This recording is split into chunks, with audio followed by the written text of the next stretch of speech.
Hello everyone, so let's go to Hanoi Vietnam.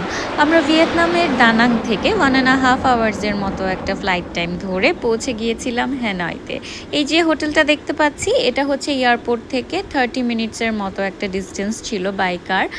Per night হিসেবে হোটেলটা খারাপ ছিল না, অ্যাভারেজ ছিল, বাট আমার কাছে সামহাও মনে হচ্ছিল আমার হাজব্যান্ডের পছন্দ হয়নি। So I instantly decided to move to another hotel এবং ওকে একটা সারপ্রাইজ দিব, এরকম একটা প্ল্যান করেই যাচ্ছিলাম। ও পৌঁছানো অবধি পর্যন্ত জানতে পারেনি যে আমরা কোন হোটেলে যাচ্ছি। এনিওয়েজ, যেতে যেতে পথে মনে হচ্ছিল যে একটা সিটি সেন্টার ভাইব আমরা পাচ্ছি, যেটা প্রিভিয়াস হোটেল এরিয়াতে অবভিয়াসলি ওরকমভাবে ছিল না।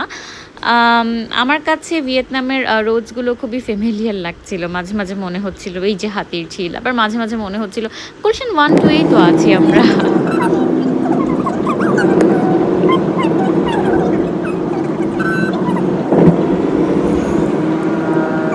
এই যে আমরা পৌঁছে গেলাম JW ম্যারিয়েটে, and my husband really like the surprise. Anyways, এটা হচ্ছে হোটেল লবির একটা ভিউ। খুব ভাল লাগছিল আমার, আর আশেপাশে যা দেখছিলাম খুবই ভালো লাগছিল।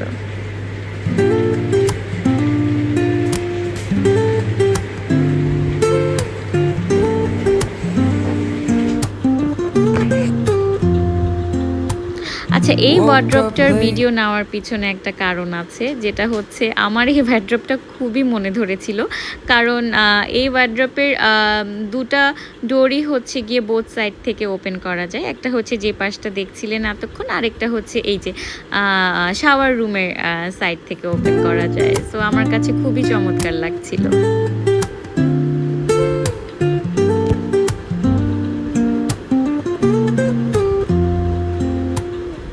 Woke up late, missed the morning glaze, but the sunlight hits in so many ways. আরেকটা বিষয়, আমাদের যে সময় আছে, যে বয়স আছে, এই ছোট্ট লাইফে আর কখনোই ব্যাক পাবো না। সো যখন যেটা ইচ্ছে হয় অ্যাজ মাচ অ্যাজ পসিবল এটাকে পূরণ করে ফেলে মেমোরিতে লক করে ফেলা উচিত। এনিওয়েজ, এই হোটেলের সব থেকে বেস্ট পার্ট আমার কাছে ছিল এই কফি মেশিনটা। এটা পেয়ে আমি অনেক খুশি হয়েছিলাম, because as a coffee lover আমি ইচ্ছে মতো আরাম করে কফি খেতে পেরেছি।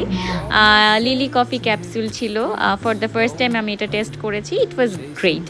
So here we go. Coffee toffee খেয়ে আমরা একটু নিচে নেমেছিলাম, এটা কি একটু ঘুরে দেখতে। ঘুমাচ্ছে নাকি? ও ও ঘুমাচ্ছে না। যাও র্যাবিটের ওখানে যা, তো ছবি তুলে।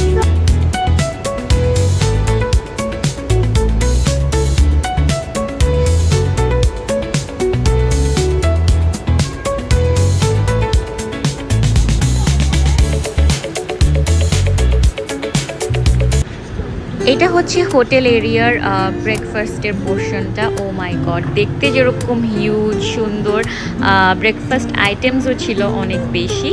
আমরা যারা এশিয়ানস আছি আমাদের জন্য অনেক অপশনস ওখানে অ্যাভেলেবেল ছিল, and obviously food was very tasty.